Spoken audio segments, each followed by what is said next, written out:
It is one of the most contentious and horrific events after the departure of the Prophet of Islam. A suspicious death shrouded in mystery, and one that holds the key to understanding much of what goes on today. It's a seminal event that forever altered the course of Islamic history. And if you consider the colossal impact that Islam has had on human development, it's an incident that has shaped the trajectory of the entire world. A dark episode which sparked an endless spate of deadly conspiracies and plots and went on to shed rivers of blood ever since. The ambush on the house of the Prophet immediately after his death led to the killing of his only surviving daughter, Fatima. One expects high-profile homicide cases to be eventually solved and the culprits to be held accountable. Yet there has been a systematic and well-orchestrated campaign to conceal this murder for 1,000 years. That's because exposing this crime will send shockwaves across the world and shatter centuries of misplaced veneration and false idolization.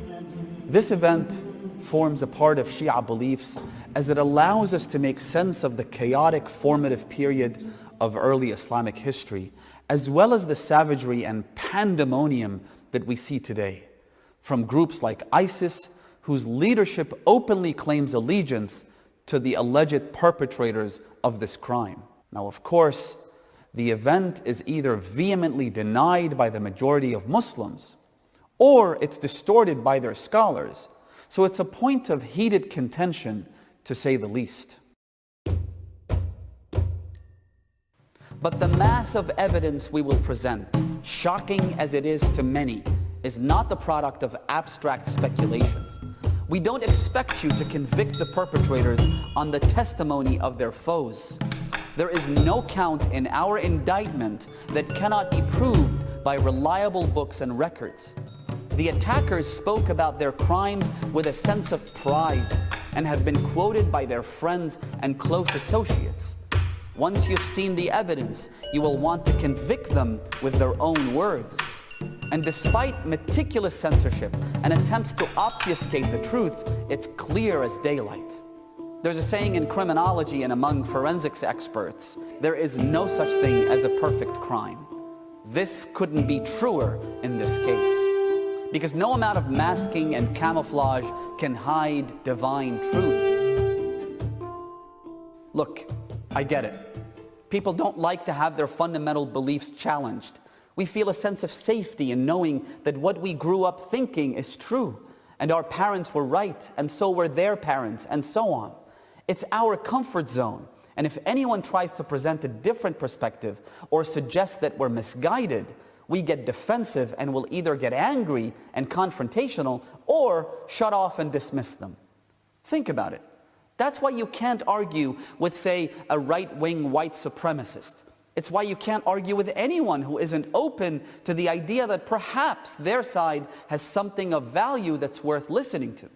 And while most Muslims agree that interfaith dialogue has a net benefit and that trying to listen to each other is a good thing, when it comes to bridging Shia-Sunni differences, most people fall back into either shutting off or aggressive sectarianism. But if you're open-minded enough to engage with the atheist and the Buddhist and the Jew and the Christian, then why not your own Muslim brother who is Shia? The one who believes in the same God, the same Prophet, the same Quran, same basic tenets as you, but relies on your books to present a very different view of Islam's historical trajectory. All we ask is that you hear us out.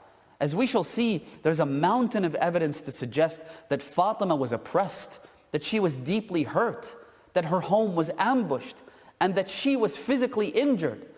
And ultimately, she miscarried her unborn son. All of that at the orders of the caliphate. This is from mainstream, credible Sunni sources. See, such evidence shouldn't exist, and the fact that it does is nothing short of a miracle, because it helps us see the full picture, free from filters and visual effects designed to falsify the truth and come to grips with the ugly underbelly of our history. Let me share an example to illustrate. Imagine you get a urinalysis, and your doctor calls to inform you that you have what they call hematuria, which means you have trace amounts of blood in your urine. Now, this is never good news because it can be a sign of bladder cancer. Nobody wants to see that. But the silver lining is that without this sign, you wouldn't have discovered the tumor growing inside of you. And you wouldn't have been allowed sufficient time to do something about it and maybe save your life. So, the evidence we will examine suggests the presence of a far more dangerous ideological tumor.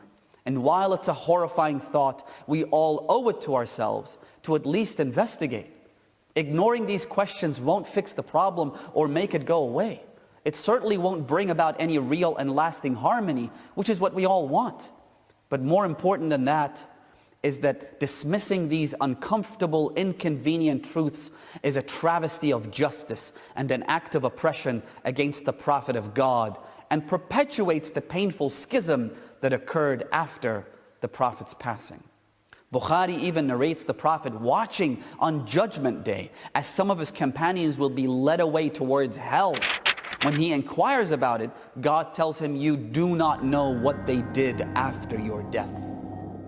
Muslims are generally divided into two major sects, Shia and Sunni. The Shiite assert the Prophet would not leave his nation in disarray, and that he repeatedly appointed his protege, Imam Ali, as his successor. Ali was also the Prophet's cousin, his son-in-law, and the executor of his will. The Shiite, therefore, believed that a bloody coup d'etat was waged against Ali and eventually installed Abu Bakr as the caliph. As with any coup, the legitimate leader became the primary target as he represents the biggest threat to their rule. So the first act of the conspirators was an attack on the house of the Prophet's daughter, Fatima, and her husband, Ali, the subject of this investigation. The pro-regime narrative, however, maintains that the caliph assumed power peacefully and with the unanimous consent of everyone. Subsequently, they deny any attack ever occurred. Yet the slightest scrutiny will reveal the true face of this rosy picture. Now, I'm sure the word coup makes a lot of people uncomfortable. After all, the repercussions of any such acts of insurrection are enormous and both politically and theologically earth-shattering. It casts a shadow of doubt over the character of the companions. But see, here's the thing. The Quran predicted that it would happen as soon as the Prophet died or perhaps got killed. God says in Surah Al-Imran, verse number 144, وَمَا مُحَمَّدٌ إِلَّا رَسُولٌ قَدْ خَلَتْ مِنْ قَبْلِهِ الرُّسُلُ أَفَإِن مَّاتَ أَوْ قُتِلَ انقَلَبْتُمْ عَلَى أَعْقَابِكُمْ وَمَن يَنقَلِبْ عَلَى عَقِبَيْهِ فَلَن يَضُرَّ اللَّهَ شَيْئًا وَسَيَجْزِي اللَّهُ الشَّاكِرِينَ. Now, note how both the Arabic word for coup and the word used in this verse are exactly the same. انقلب ينقلب انقلاب, which means to turn back on your heels. In the context of this verse, it means to defect and become apostates, which is a reference to the morass that followed the Prophet's passing ipso facto. Of course, many Muslims today find it extremely difficult to believe that the companions would turn their back on their heels. And it's precisely because of the seriousness of this claim that the Quran describes how the Israelites did exactly that when Moses went missing for just 40 days. I mean, think about it. These were people who had suffered under the Pharaoh. They had witnessed miracles. They had seen with their own eyes how Moses parted the sea, and yet suddenly, as soon as Moses was gone, they do a U-turn, essentially. The Quran quotes Moses as cursing them and declaring, قَالَ رَبِّ إِنِّي لَا أَمْلِكُ إِلَّا نَفْسِي وَأَخِي فَافْرُقْ بَيْنَنَا وَبَيْنَ الْقَوْمِ الْفَاسِقِينَ. My Lord, I have no one but myself and my brother. So all the companions of Moses, everyone who was around him, they're all gone, leaving just him and his brother. Then Moses says, so part between me and the impious people. High-ranking and celebrated Sunni collector of hadith, he reports the Prophet as having warned his nation that they will follow in the footsteps of the Israelites. So perhaps we should take our blinders off and see the truth for what it is, instead of buying into this fantastical fairy tale that every single person in Medina was some kind of angel, when in fact lots of demons also roamed those streets. One quick look and it's easy to see that the Caliphate's narrative has large, gaping holes in both the event's timeline and consistency. Some of the questions that have not been answered include, number one, what was Fatima's cause of death? Given her young age and lack of any reports of illness, any coroner would conduct an investigation, with homicide considered a distinct possibility. Number two, why was Fatima buried at night? As the Prophet's only child, and in accordance with general Islamic customs, she should have been buried in broad daylight and in a public fashion, allowing everyone to participate. Number three, why was her funeral attended by just her family and the close companions of Ali? As the new ruler, shouldn't Abu Bakr participate in honor of the Prophet's daughter? Number four, we actually know the answer to that question, but it raises more problems yet. Prominent Sunni sources like Bukhari acknowledge that Fatima specifically instructed her husband not to allow the caliph and his cronies to attend. But if they were all on good terms, why would she want to disassociate from them in life and in death, which was designed to highlight the fact that she was embittered with them for eternity? And number five, why is her exact burial site still unknown?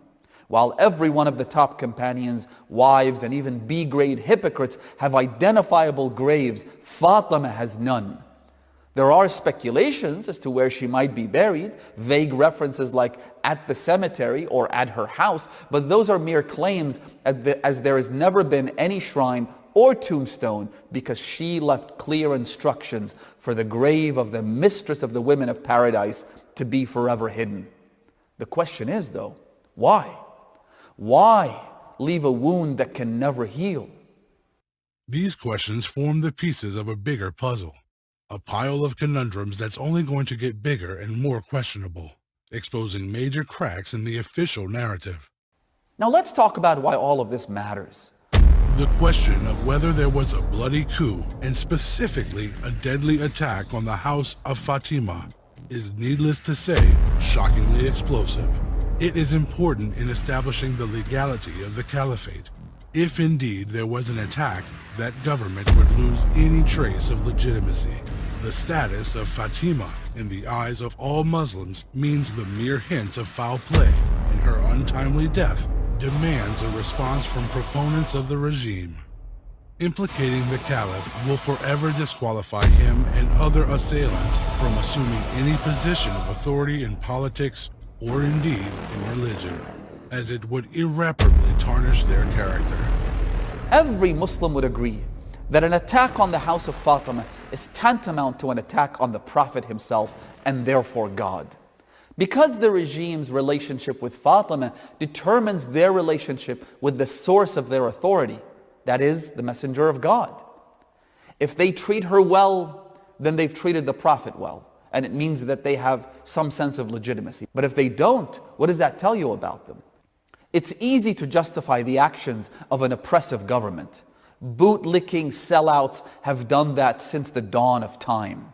But the repercussions of siding with tyrants on Judgment Day is as severe as committing the crimes themselves. Now you have to know that this isn't purely an academic pursuit. We're trying to discover the truth of what happened to the daughter of the Holy Prophet and why she was buried at night, and her grave is forever concealed. Knowing the story behind these tragedies isn't a mere intellectual endeavor, but a moral mandate and a historic necessity. Where you stand on this issue will determine whether you stand with the Prophet and his family on Judgment Day or with the people whose characters are dubious at best.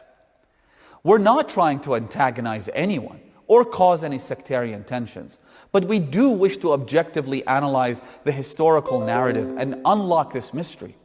If there could be some sort of consensus on that, then there will be common ground that we can build on. You are, of course, free to believe what you want, but we all have both the right and the obligation to make informed decisions. Given the contentious and emotional nature of these discussions, obviously there are going to be inherent biases that we all possess. But we do ask that you set aside any presuppositions and judgments and view the evidence presented with as much objectivity as humanly possible, so that we can draw accurate conclusions and hopefully know the truth. This brings us to an important question that many viewers may ask. If these allegations are true, why have we never heard about them? Didn't Sunni scholars know all of this?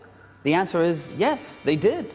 It's impossible not to see the mountain of evidence, because for every lying, conniving imposter, there were scholars who at least had the decency to report the events faithfully and without distortion. So many classical Sunni historians and scholars of hadith acknowledge these claims, as we will show later. But to them, the threat to kill Fatima and Ali and the subsequent ambush aren't important, because there's a bigger truth that they believe we should all focus on.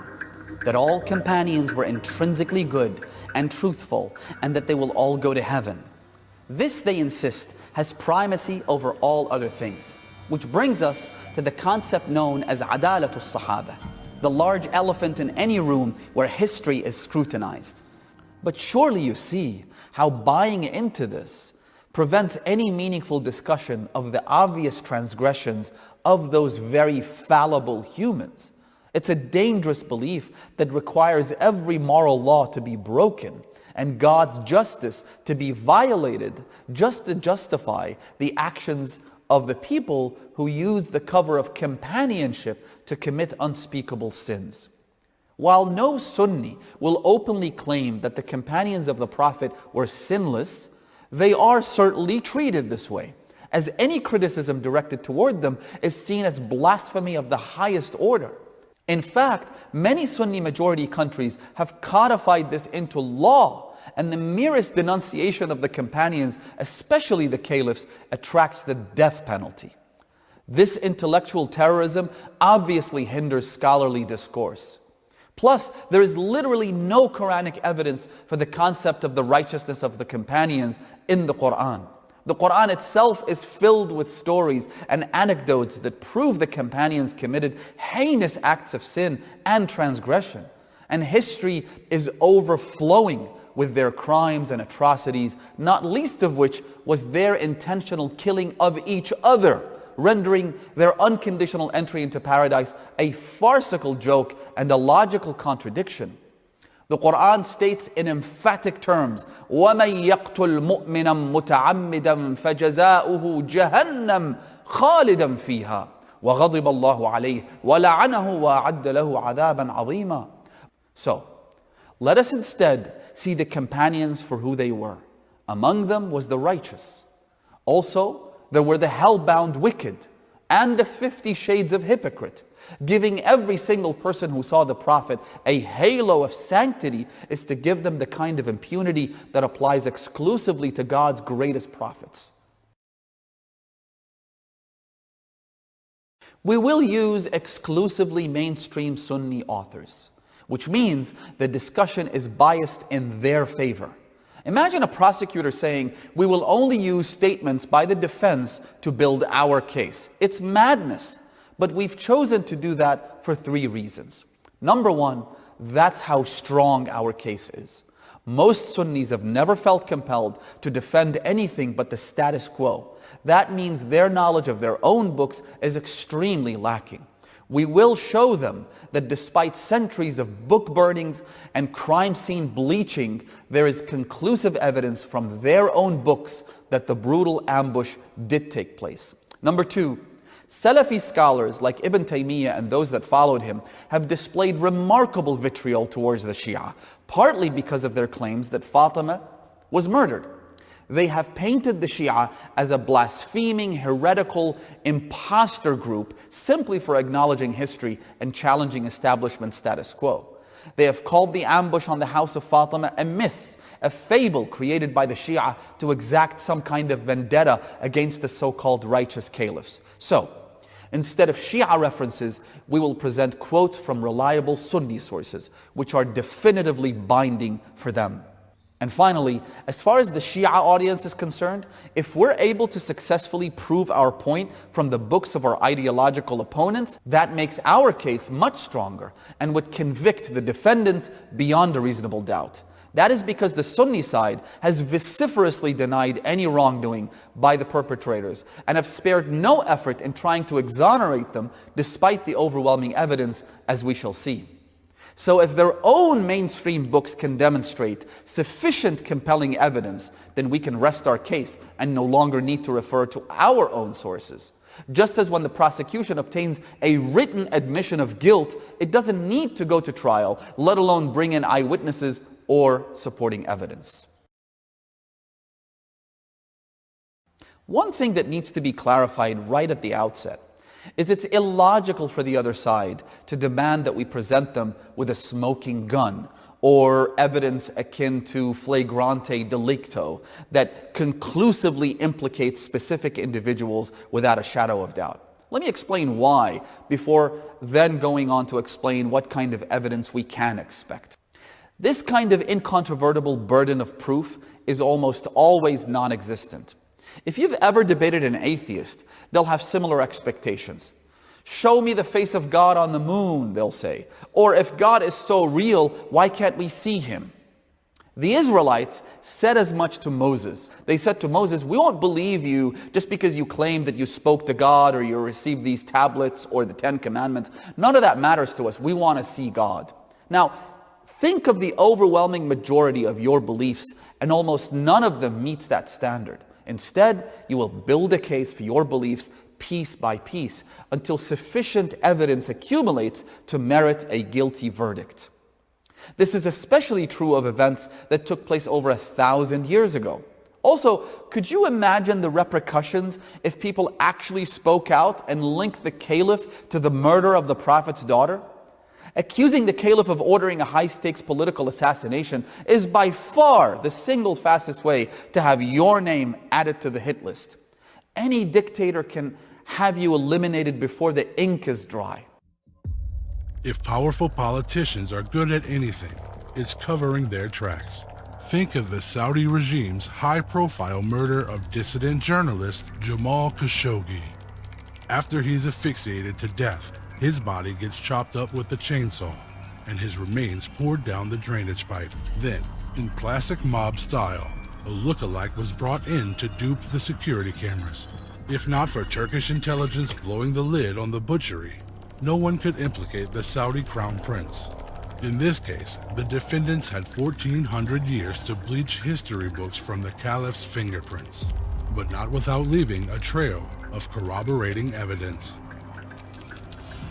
It is an established fact that the early caliphate was responsible for the goriest atrocities and war crimes imaginable. Think of the most despicable monstrosities ever committed by ISIS, the Taliban, and Boko Haram.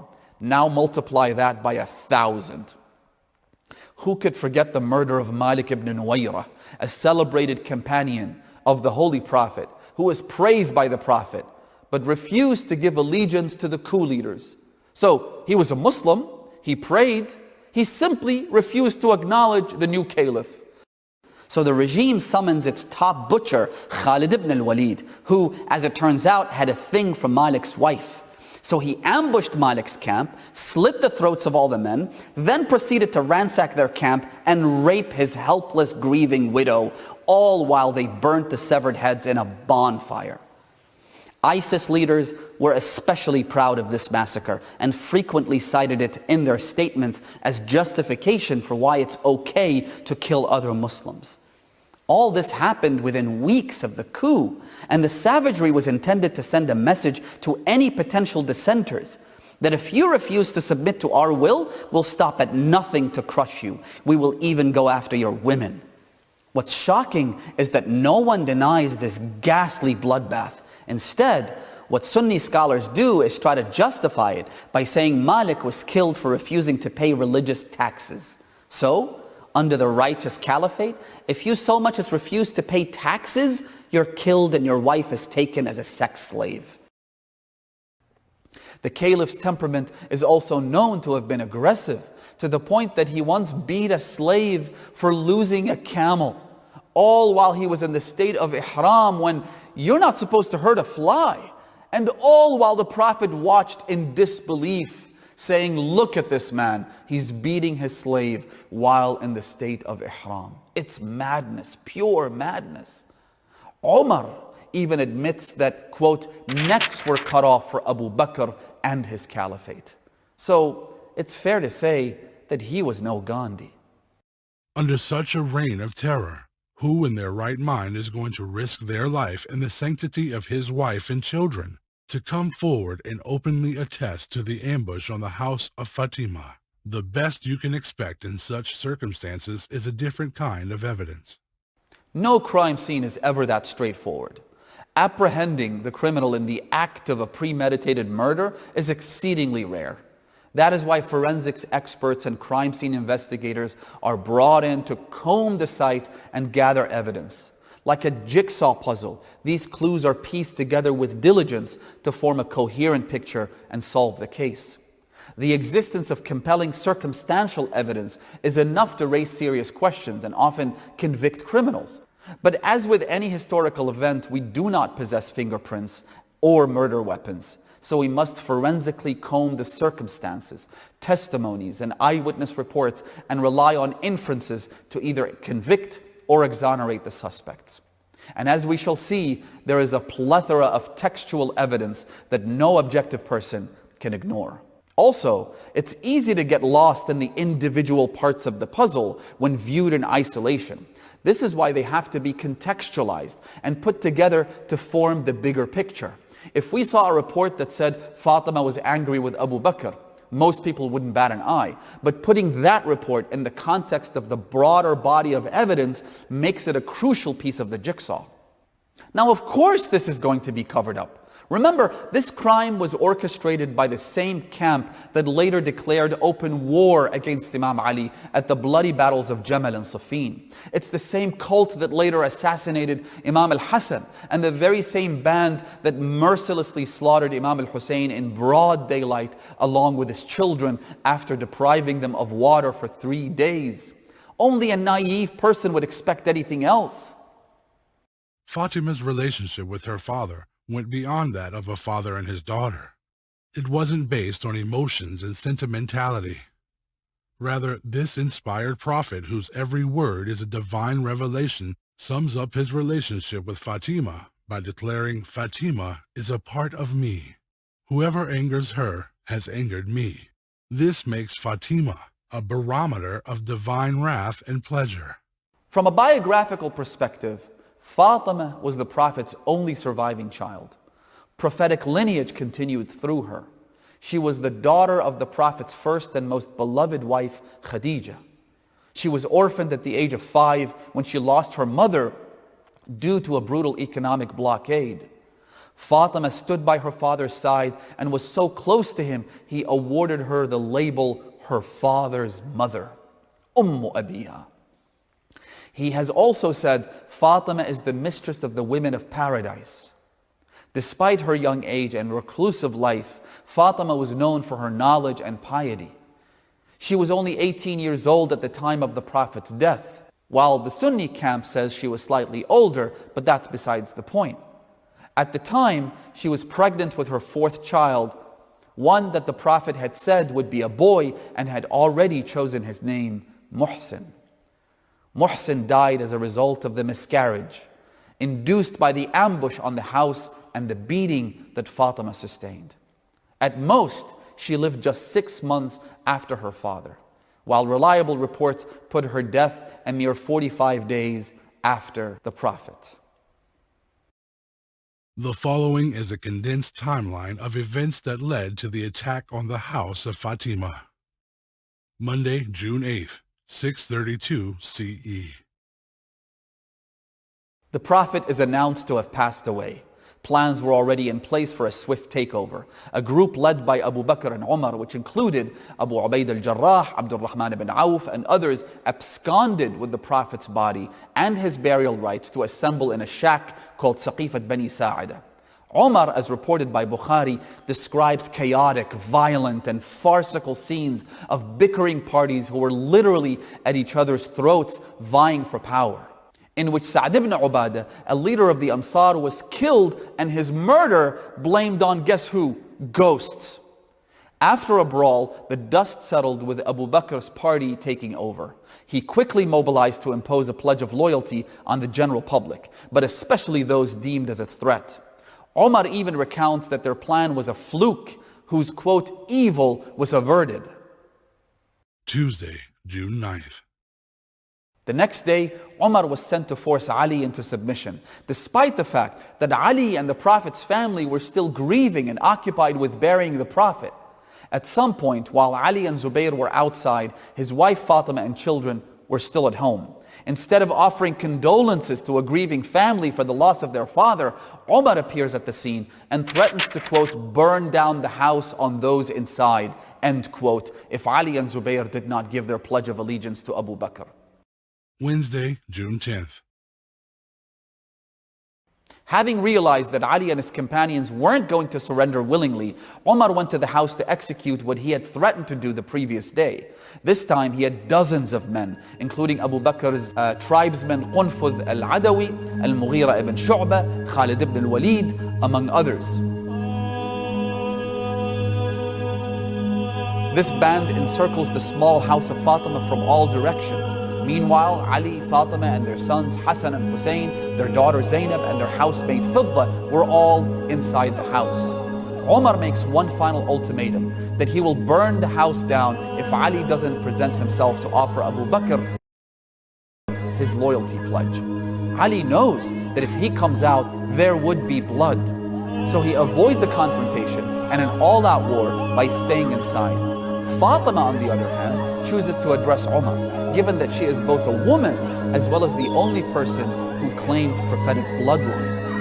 After a verbal exchange, Omar moves to order firewood to be set alight at the door of the house of Fatima. Fatima admonishes him. She pleads with him to leave, but he continues the siege until the door was almost completely burnt. With the house filling with smoke, Omar knocks down the door, crushing Fatima behind him. In the ensuing moments after the ambush, Fatima sustained multiple lethal injuries. A large nail in the door pierces through her chest. She miscarries her child, the Prophet's fourth grandson, Muhsin. At least one of her ribs is shattered by blunt force. Fatima falls unconscious by the door. Ali is then violently apprehended and tied with ropes. As he is led to the mosque to face Abu Bakr, Fatima regains consciousness and attempts to stop them. While she struggles to hold on to her husband, another assault is ordered. Multiple assailants this time proceed to beat her with their sheaths and their sticks.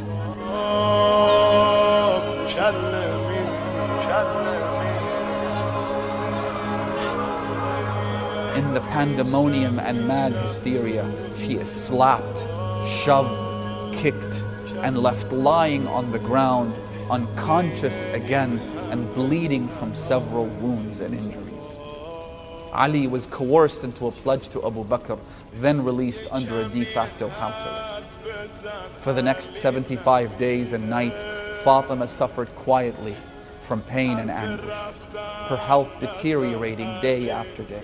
On the 75th day, she specifically instructed her husband to bury her at night and to not inform those that had oppressed her of the funeral and even to conceal her grave. Finally, Fatima succumbed to her injuries and died at the tender age of 18, leaving behind 3 young children under the age of 7 and a husband who grieved her loss for the rest of his life. Omar attacked the house, not of Ali, but of Fatima, because Muhammad had built for his daughter. He had built this house and this belonged to her.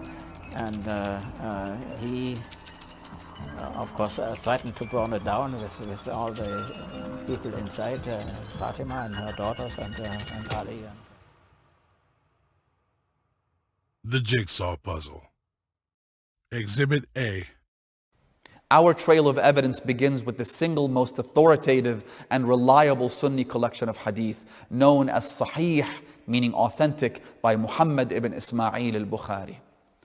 In that book, he quotes, فَوَجَدَتْ فَاطِمَةٌ على أبي بكر في ذلك فهجرته فلم تكلمه حتى توفيت وعاشت بعد النبي 6 أشهر فلما توفيت دفنها زوجها علي ليلا ولم يؤذن بها أبا بكر وصلى عليها.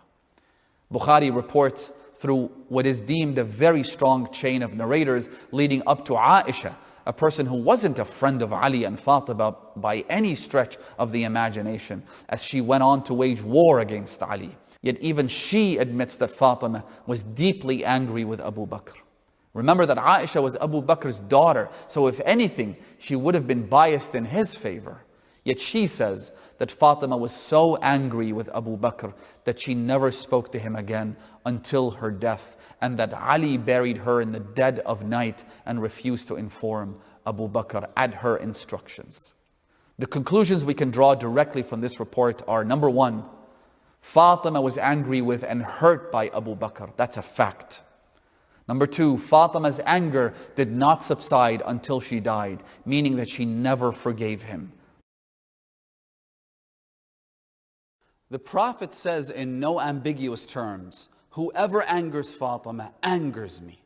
And what does that say about the one who angered Fatima until she died embittered with him? Now let's stop here for a minute to appreciate the gravity of this. Because the other side often zooms in on one specific piece of the puzzle, that one act, like the breaking of the ribs or the nail in the door, and they try to drill holes in it as a means of distraction from the bigger picture. And while we will provide all those pieces of evidence, let's not lose sight of the biggest crime here, that the Caliph hurt Fatima and angered her. In doing so, he shook the heavens as he angered God's final messenger. That in itself is the greatest, most grotesque, most unforgivable crime they could have committed. A crime that no amount of concocted fables or fabricated stories could ever cover up. So when they say, but what about the fire or the nail or the door? Don't fall for it. It's a distraction. We have evidence for the other transgressions and we will provide them. But let's not gloss over their caliph's transgression against God himself. And by the way, speaking of false concoctions, I've addressed the story of the daughter of Abu Jahl in a Q&A. It's a lie perpetuated by Nasibis that insults the Prophet as well as Fatima and Imam Ali. So to preserve whatever trace of dignity you have, let's not even go there right now. Ibn Taymiyyah, who was well known for his hostility and animus towards the Shia, and is the quintessential hate preacher whose books are taught in both Saudi Arabia as well as ISIS religious schools. This man, when it comes to searching for ways to whitewash the crimes of the caliphate, he bends in more ways than you can imagine. And yet, in his Minhaj al-Sunnah, he eventually concedes and says, and I quote, "The most we can say is that he," meaning the caliph, "ambushed the house to search for God's money that he should repossess to distribute." End quote. Then continuing to say that doing so is within the purview of the caliph.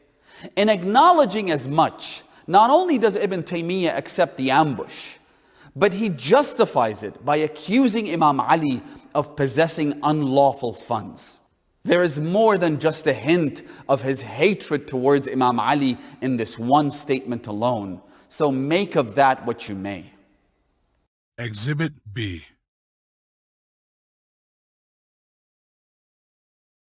This report is perhaps the most compelling evidence. It comes from Ibn Abi Shayba al-Absi, one of the oldest chronicles of hadith, as the author was born in 325 after Hijrah.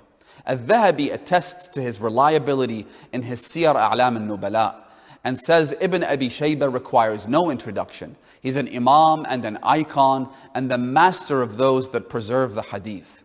So, a very reliable source who presents a reliable chain of narrators that Bukhari refers to in his own book.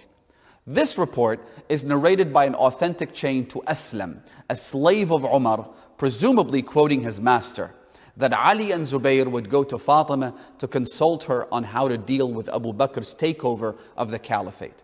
When Umar heard about this, he went to Fatima telling her, "O daughter of God's messenger, we love no one more than your father, and after him we love no one more than you. Yet that will not stop me from ordering your house to be burnt on their heads if these men assembled with you again." When Umar left, Ali and Zubayr allegedly came back. Fatima allegedly told them that Umar had sworn to burn down the house upon you should you return here again, and I swear by God that he would do what he threatened to do, so leave me and do not return. So they left and didn't return until they gave their pledge to the caliph. Sunni scholars of hadith have verified this report to be sound and attested that the narrators are reliable, making the report as authentic as any hadith can be. A few things we can draw from this specific report. Number one, Umar explicitly threatened to burn the house down on all those in it. This simply cannot be glossed over, and here's why. First of all, when a person's death is shrouded in mystery, the first people investigated are those that may have threatened to kill the deceased. This makes Umar the primary suspect in any murder investigation, and he loses any impunity due to holding high office or being a companion. B, threatening to commit deadly arson with intent to kill is a crime in every legal jurisdiction. Even the threat in itself, you can't gloss over this. The threat itself is a grave sin in Islam. Al-Dhahabi reports the Prophet as having said, "Whoever terrorizes the people of Medina will be terrorized by God and will be cursed by God and the angels and all the people." This is in Sahih Bukhari, Muslim, and Ahmad bin Hanbal. They've all reported variants of this hadith. So to terrorize and threaten Fatima of all people, the daughter of the Prophet and mother of his grandchildren, or Ali ibn Abi Talib, is itself an unthinkably heinous crime. Also, do I need to draw your attention again to the fact that Umar doesn't threaten Ali and Zubayr directly to their face? Instead, he chooses to terrorize a lonely woman at her home by going over to intimidate her into submission. We'll have to dedicate an entire different session to his track record in resorting to violence against women. Because even though there are no reliable reports of him fighting on the battlefield, because should we even talk about the scandal in Khaybar? There is plenty of evidence of him attacking helpless women, including his own sister when she chose to become a Muslim. Finally, in case anyone claims this was an empty threat that would never materialize, simply note how Fatima swears at the end of the hadith that he was going to carry out his threat, and how Ali and Zubayr both agree with her, hence not assembling at her house once again. So this was far from a bluff. It was a credible threat by a man with an actual track record. 2, this was in response to her advising Ali and Zubayr on how to deal with Abu Bakr, presumably because she wanted them to abstain from pledging their allegiance to him. This goes to prove that unlike the rosy image of the caliph's early days where it's alleged that everything was hunky-dory, that everyone submitted, that everyone elected him, this report shows that pledges of loyalty were forcefully extracted through terror and an iron fist, including from the Prophet's immediate family members. Now, the fact that Umar mentions his love for the Prophet and his daughter is further condemnation of his acts, as he's openly declaring his willingness to trample on everything that is holy and kill the Prophet's family with full knowledge of who they are, and that their position with the messenger will not deter him from killing them all in the most brutal manner imaginable, which is to be burnt to death. At this point, we no longer have mere breadcrumbs. We have a motive, a credible report of threats to commit murder, a prime suspect, as well as a plethora of reasons to suspect the threats were in fact carried out. One last point about this report is that innumerable Sunni sources have reported it and acknowledged its authenticity, but have used multiple tactics to to distort it, including redacting the damning portions of the threat, leaving only the part about how much Umar loved the Prophet and his daughter. Or they've redacted the hadith and replaced the threat to murder the Prophet's family with a generic, quote unquote, he then said some things, end quote. Or even suggesting that some reports of the Prophet threatening the hypocrites of the same can be applied here, forgetting that Umar was no prophet and that Fatima is the mistress of the women of the worlds. Exhibit C. Ibn Qutaybah al-Daynuri in his book Al-Imamatu was-Siyasa. Ibn Qutaybah was a highly regarded early Islamic scholar, exegete, polymath, and hadith master. He died in the year 276 after Hijrah. He offers several clues and even pieces of direct evidence implicating the regime in the murder of Fatima. His most damning report that chronicles the ambush in vivid terms is in his book Al-Imamah was-Siyasa. So of course, some will attempt to cast doubt on the authenticity of the book, despite the fact that early bibliographical works have attributed the book to none other than Ibn Qutaybah. Among the mainstream and reliable scholars that have confirmed the attribution are Ibn Hajar al-Asqalani, Ibn al-Arabi, both of whom even admonish Ibn Qutaybah for exposing what they call disputes among the companions that should not have been revealed. For example, one quote that you find in this book is this: as for Muhsin, he died from the crushing of Qunfudh al-Adawi.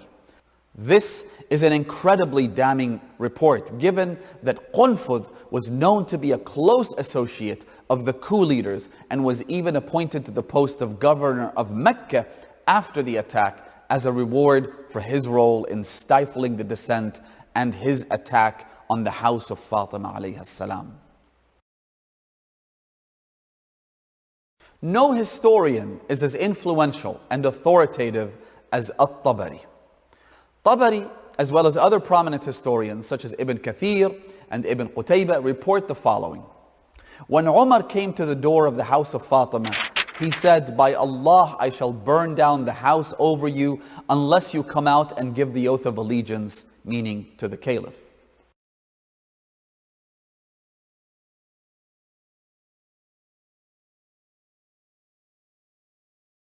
Now we get to the most damning evidence, the actual confession of the caliph before his death.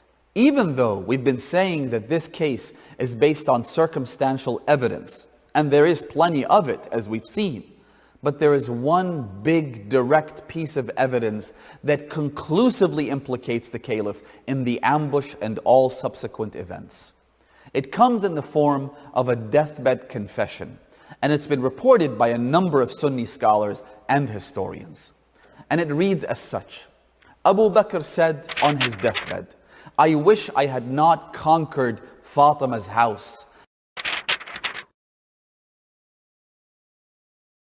With this clear admission of guilt and verified confession, the Caliph connects the final dots and pieces together our puzzle. According to him, the ambush clearly took place and he played a central role in that horrific and earth-shattering act. His regret stems from the fact that Fatima was the anomaly they failed to account for in their plot. It was this young and seemingly meek woman who single-handedly exposed the entire scheme and will forever act as the sign that something in this carefully forged, rosy image of the caliphate just doesn't add up, that it is history's biggest cover-up. One last point is, while we did say we would only use Sunni references to make our case, isn't it fair to at least listen to the family of Fatima, the Ahlul Bayt, and the prophetic household? Shouldn't Fatima's husband and children, who were paragons of knowledge, piety, and purity, get to testify to what happened to their mother? Every victim gets their day in court where they can face the accused and address the public, yet somehow the Ahlul Bayt don't even get a say? And that right there is the biggest oppression after the crime itself, that no one stops to ask, Well, what does Fatima herself say about all of this? Why do Sunni sources give the Caliph the podium yet refuse to narrate the sermon of Fatima? As a Sunni viewer, I ask you in God's name, have you heard Fatima's sermon on Fadak? Have you heard that Imam al-Hassan says to Mughira ibn Shu'bah, who was one of the savages who took part in the ambush, وَأَنْتَ الَّذِي ضَرَبْتَ فَاطِمَةَ بِنْتَ رَسُولِ اللَّهِ حَتَّى أَدْمَيْتَهَا وَأَلْقَتْ مَا فِي بَطْنِهَا. Have you, my dear viewer, thought about why Imam Ali continued to tell his inner circle that the second caliph awarded the governorship of Mecca to Qunfudh, the one that we mentioned earlier, and did not charge him any taxes because, and I quote, شكر له ضربة ضربها فاطمة عليها السلام بالصوت فماتت وإن في عضدها أثره كأنه الدملج, because he was rewarding him for what he did to Fatima. Should we not listen to these? Should we not give the Ahlul Bayt a voice? Should we not learn about the sermon of Fatima to Zahra about Fadak? So my appeal to all of you, whether you're Shia or Sunni, Muslim or non-Muslim, it really doesn't matter. I beseech you to take a moment and read through the sermon of Fatima known as the Fadakiyya. Because that sermon not only reveals the truth of what happened from the perspective of Fatima herself, the victim of this heinous crime, not only does it expose the travesty of justice that occurred after the death of the Holy Prophet, not only is it an incredibly valuable historical piece, but it's Islam in a nutshell. That sermon encompasses the teachings of the Holy Messenger of God in a few short pages. And it would be an injustice to ourselves not to know about it, not to study it, not to learn it, not to even read it once in our lives. This is my appeal to each and every one of you. And so there it is. After 1,400 years of systematic persecution, state-sponsored terrorism, government deception, book burnings, and political assassinations, the truth comes out nonetheless. What we have presented, when combined, produces a sound louder than any gunshot, a scream that reverberates through history, that Fatima was ambushed, that she was crushed, that her home was burnt, that her son was killed, and that she was martyred as a result of her injuries. Her voice echoes through the ages and cannot be silenced. Like the blood of John the Baptist, it will continue to boil until justice is finally served and the killers forced to reckon with their crimes. We can simply dismiss all of this and refuse to even acknowledge these events, as many do, but that would be a betrayal of our own moral compass. Given the severity of the alleged crimes and the gravity of their repercussions, we owe it to ourselves to know the truth, or at least never stop asking questions. Fatima.